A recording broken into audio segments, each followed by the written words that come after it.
Merci beaucoup d'être là, que toute la gloire revienne au Seigneur et nous voulons prier en ce moment. Prions maintenant. Papa, merci pour ta grande bonté, merci pour les téléspectateurs, les auditeurs qui sont à l'écoute maintenant. Nous voulons, Seigneur, à travers ta parole, découvrir des choses merveilleuses. Nous prions que tu étendes ta main, tu donnes la compréhension aux uns aux autres, et qu'ensemble nous soyons fortifiés comme nous te faisons confiance. Papa, merci parce que c'est fait. Au nom de Jésus, nous avons prié. Amen. Merci pour votre présence et votre assiduité au temps de la grâce. Et je prie que la grâce abonde dans votre vie comme vous écoutez au nom de Jésus. Alors, nous considérons ce message intitulé « Le merveilleux voyage vers la cité de Dieu ». Le merveilleux voyage vers la cité de Dieu. Voyez, tout le monde voyage. Mais tout le monde ne prend pas la bonne direction. Voyez, il y a certains qui disent, moi je vais à Bobo-Dioulasso. C'est bien, c'est un choix. Qu'est-ce qu'il y a à Bobo-Dioulasso? D'autres disent, je vais à Fada. Qu'est-ce qu'il y a à Fada Gourma? Alors, selon ce que nous voulons, ce que nous attendons, ce que nous voulons recevoir, nous allons là-bas. Mais le voyage dont il est question, dans le monde, tout le monde voyage. Mais Satan a fait en sorte que tous les hommes voyagent vers l'enfer. C'est cela. Mais Dieu a mis en place un plan pour détourner les hommes de l'enfer et les amener au ciel. Alors maintenant, c'est à nous de faire le choix. Est-ce qu'on se laisse dévier par Dieu de la destinée que Satan voudrait? Pourquoi je dis ça? Satan est le premier offenseur de Dieu, le premier rebelle. Son orgueil l'a amené à contre Dieu. Et ce péché était tellement grave, Dieu a dit, je ne vais pas le tuer, lui et ses agents, mais je vais les envoyer dans le feu de l'enfer. Satan a dit, je n'irai pas seul là-bas. Les hommes que tu as créés à ton image, je vais les amener. Un voyage. Mais Jésus est venu pour dire non, vous n'irez pas là-bas. Et à la cité de Dieu au ciel, c'est là-bas que vous allez aller. Notre réponse à l'appel du Seigneur déterminera la destinée finale dans ce voyage. Gloire à Dieu. C'est fondamental. Celui qui dit non, il continue son voyage. Celui qui dit non, je vais à Fada, il va à Fada. Nous sommes au rond-point des Nations Unies. Gloire à Dieu. Et là-bas, on dit, le voyage commence. Celui qui veut aller à Bobo-Dioulasso prend la route numéro 1. La route nationale numéro 1, c'est Bobo. Celui qui veut aller à Fada prend la route numéro 2. Et ça, c'est Fada. Et quand on continue, celui qui va à Bobo à des moments, il est à Boromo. Gloire à Dieu. Et celui qui va à Fada à des moments, il est à Kupela. Mais Dieu dit, allons à Bobo-Dioulasso. Gloire à Dieu. Allons au ciel. Je suis venu du ciel. Je vous ai montré le chemin. Et je voudrais vous amener là-bas. J'ai pris que nous comprenions ce que cela veut dire. Regardons rapidement dans 1 Corinthiens chapitre 6. Nous lisons le verset 9. Il dit, ne savez-vous pas que les injustes n'hériteront pas le royaume de Dieu? Voyez, les injustes. La question, posons-nous la question, est-ce que nous sommes justes? Est-ce que le témoignage des gens disent que nous sommes justes? Quel que soit le titre que nous portons. Ne vous y trompez pas. Voyez, il dit c'est clair, il ne faut pas que quelqu'un se trompe. ni les impudiques, ni les idolâtres, ni les adultères, ni les efféminés, ni les infâmes, ni les voleurs, ni les cupides, ni les ivrognes, ni les outrageux, ni les ravisseurs, n'hériteront le royaume de Dieu. Tous ceux-là qui sont emballés dans ces choses sont en voyage, mais pas vers le ciel. Alléluia.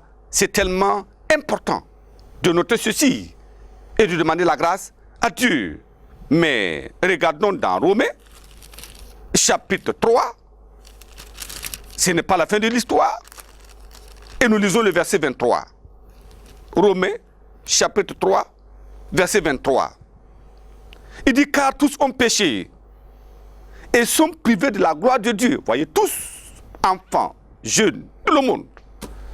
Lorsqu'un enfant a l'âge de la connaissance du bien et du mal, et il peut choisir de faire le mal, alors il est sur le chemin de l'enfer parce que il est privé de la grâce de Dieu, il est privé de la gloire de Dieu. C'est tellement important. Tous ont péché et sont privés de la gloire de Dieu. Verset 24. Et ils sont gratuitement justifiés par sa grâce, par le moyen de la rédemption qui est en Jésus-Christ. Gloire à Dieu. Vous voyez maintenant, à travers Jésus, nous sommes gratuitement justifiés. Et la destinée du voyage change. J'ai pris que nous comprenions et que nous répondions à cet appel de Jésus qui dit, venez à moi, je suis venu de là-bas, venez à moi, je vous décharge et je vous amène là-bas. Qu'il en soit ainsi au nom de Jésus. La condition pitoyable de l'homme est telle qu'il a besoin de l'intervention de Dieu. Et quand nous venons, alors nous sommes maintenant associés à la grande famille de Dieu et notre destinée change. Divisons ce message en 3 points. Premièrement, nous parlons de la merveilleuse rencontre avec le Sauveur du monde. Nous devons le rencontrer premièrement. C'est la rencontre avec le Sauveur du monde qui change la destinée. Deuxièmement, la magnifique puissance qui transforme les élus de Dieu. Il y a la puissance. Quand nous rencontrons Jésus, il y a la puissance de Dieu qui opère la transformation. Et troisièmement, nous parlons des merveilles ici-bas et des merveilles dans les cieux pour les vainqueurs. Est-ce que vous serez vainqueurs? Est-ce que vous allez vaincre le péché? Vaincre l'incrédulité? Laissez toutes les suggestions et venir à Jésus? Ou vous allez persister pour dire non, je continue mon voyage, Jésus n'a qu'à continuer. Premier point, la merveilleuse rencontre avec le Sauveur du monde. Regardons Ésaïe chapitre 53. Ésaïe chapitre 53. Et nous lisons le verset 6. Ésaïe 53. Et le verset 6, il dit, nous étions tous errants comme des brebis, chacun suivait sa propre voie, et l'Éternel a fait retomber sur lui l'iniquité de nous tous. Voyez, errant. Tout le monde errait. Chacun suivait sa propre voie. Mais c'est ça, nous devons comprendre et noter. Il dit, mais l'Éternel a fait retomber sur lui l'iniquité de nous tous. Et c'est là la rencontre merveilleuse avec le Sauveur. Comment cela se fait-il? Regardons Galates, chapitre 1. Galates, chapitre 1. Nous voulons lire le verset 3, 4 et 5. Verset 3. Il dit que la grâce et la paix vous soient données de la part de Dieu le Père et de notre Seigneur Jésus-Christ, qui s'est livré lui-même pour nos péchés, voyez, s'est livré lui-même pour nos péchés, afin de nous arracher du présent siècle mauvais, selon la volonté de notre Dieu et Père, à qui soit la gloire au siècle des siècles. Amen. Gloire à Dieu. C'est un miracle. Vous le rencontrez, il opère une transformation en vous, vous manifestez la foi et vous êtes sauvés. Éphésiens chapitre 1, le verset 16, il dit, je ne cesse de rendre grâce pour vous, faisant mention de vous dans mes prières, afin que le Dieu de notre Seigneur Jésus-Christ, le Père de gloire, vous donne un esprit de sagesse et de révélation dans sa connaissance, et qu'il illumine les yeux de votre cœur. Voyez, il faut que nous puissions avoir cette illumination avant de comprendre quel est le projet et le plan de Dieu pour nous.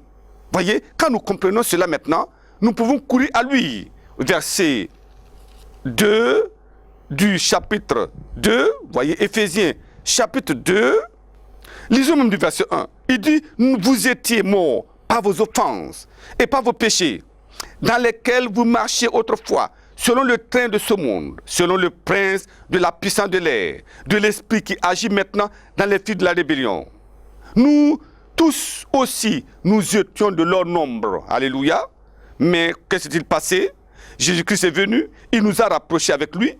Il dit verset 4, mais Dieu qui est riche en miséricorde, à cause du grand amour dont il nous a aimés, nous qui étions morts par nos offenses, nous a rendus à la vie avec Christ. C'est par la foi que vous êtes sauvés. Alléluia. Nous croyons en ce Seigneur Jésus-Christ qui est mort à la croix. Maintenant que nous qui étions hors de la maison de Dieu, nous revenons maintenant dans la maison de Dieu. Regardons le verset 17. Verset 17 dit, il est venu annoncer la paix à vous qui étiez loin et la paix à ceux qui étaient près.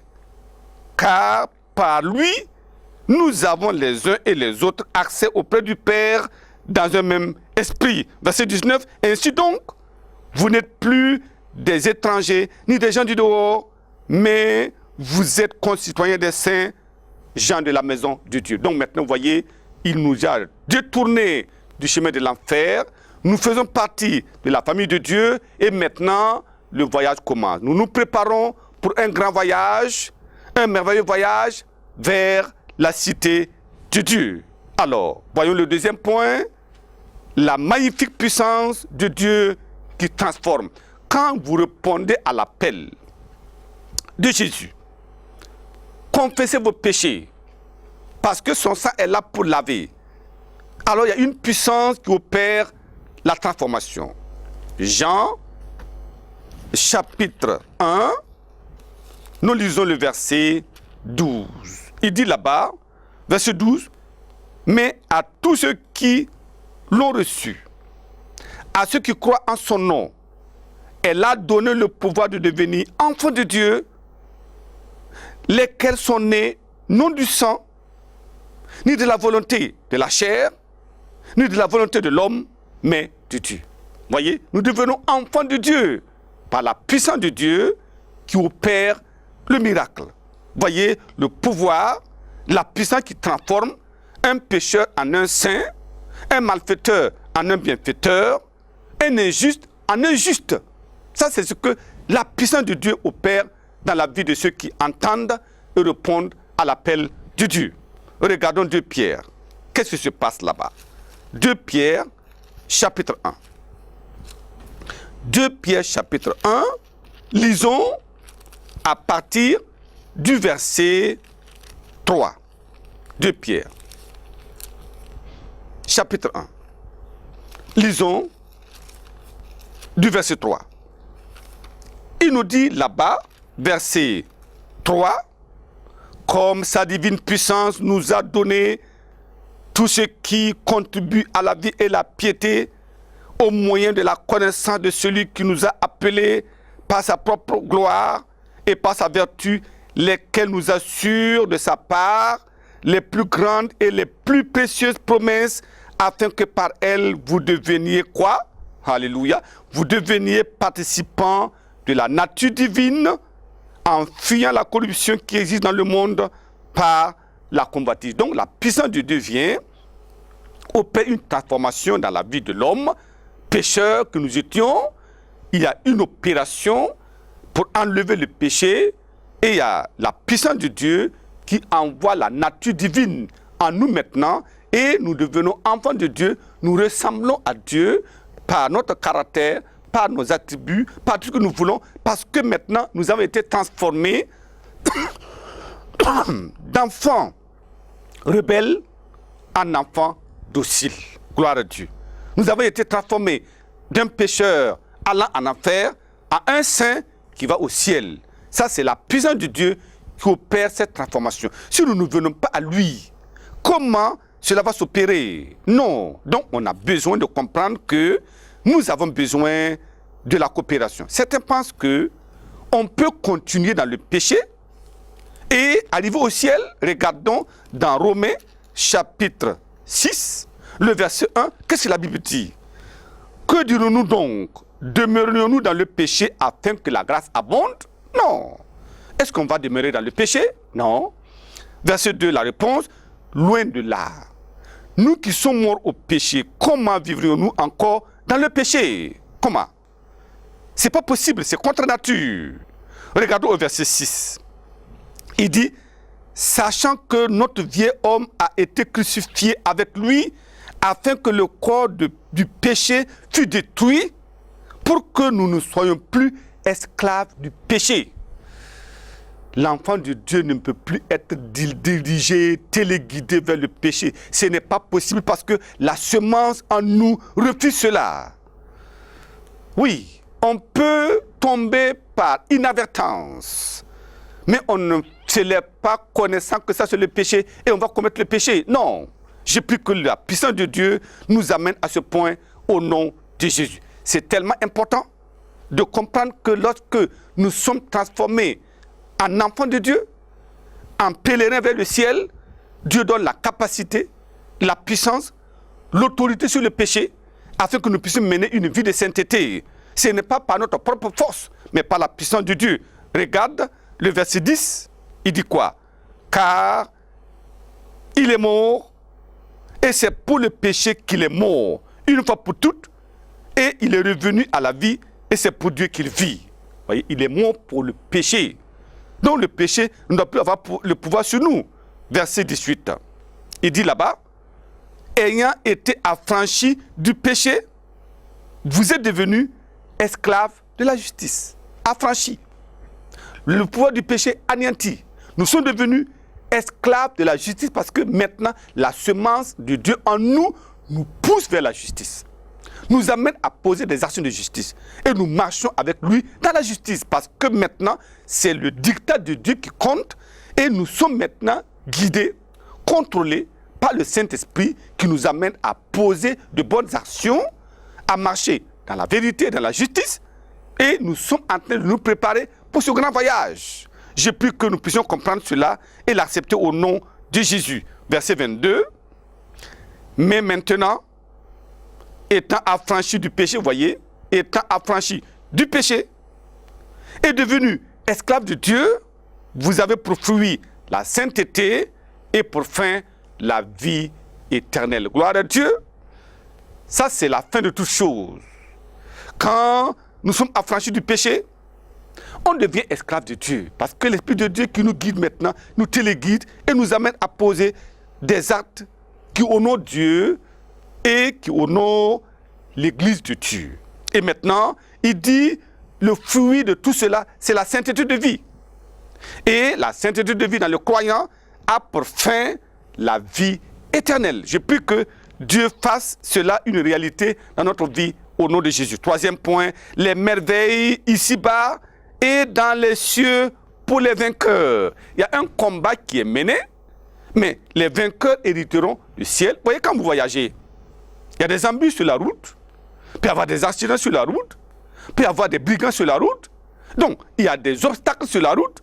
Mais quand vous allez franchir ces obstacles-là, vous arrivez à destination. Je prie que nous puissions arriver ensemble au nom de Jésus. Pourquoi nous allons arriver? Romains chapitre 8, le verset 32. Il dit là-bas, l'espérance du croyant. Lui qui n'a point épargné son propre fils, mais qui l'a livré pour nous tous, comment ne nous donnera-t-il pas toutes choses avec lui? Voyez, c'est que Dieu avait de très précieux. Il l'a livré pour nous. Maintenant, comment Dieu ne va-t-il pas nous donner des choses simples? S'il peut donner le meilleur, comment ne va-t-il pas donner ce qui ne lui coûte rien? Le reste là, ça ne coûte rien par rapport à Jésus. S'il a tout donné à travers Jésus, alors il nous donne tout à travers lui. Qu'il en soit ainsi au nom de Jésus. Alors il dit au verset 33, qui accusera les élus de Dieu? C'est Dieu qui justifie. Qui les condamnera? Christ est mort. Bien plus, il est ressuscité. Il est assis à la droite de Dieu et il intercède pour nous. Christ est en train d'intercéder pour nous. Quand l'ennemi vient, quand les problèmes viennent, quand le malheur arrive, il intercède pour nous. Comment allons-nous chuter? Qui nous séparera de l'amour de Christ? Sera-ce la tribulation, ou l'angoisse, ou la persécution, ou la faim, ou la nudité, ou le péril, ou l'épée? Verset 37. Mais dans toutes ces choses, nous sommes plus que vainqueurs par celui qui nous a aimés. Gloire à Dieu. Je prie que nous puissions prendre cela à notre compte parce qu'il nous a donné tout. Verset 38. Car j'ai l'assurance. Nous devons avoir l'assurance. Quand nous marchons avec lui, car j'ai l'assurance que ni la mort, ni la vie, ni les anges, ni les dominations, ni les choses présentes, ni les choses à venir, ni les puissances, ni les auteurs, ni les profondeurs, ni aucune autre créature ne pourra nous séparer de l'amour de Dieu manifesté en Jésus-Christ, notre Seigneur. Gloire à Dieu. Ça, c'est l'assurance du croyant. Nous arriverons là-bas au nom de Jésus. Parce qu'il a la capacité de nous y conduire. Regardons 2 Corinthiens chapitre 3. Pourquoi? 2 Corinthiens chapitre 3.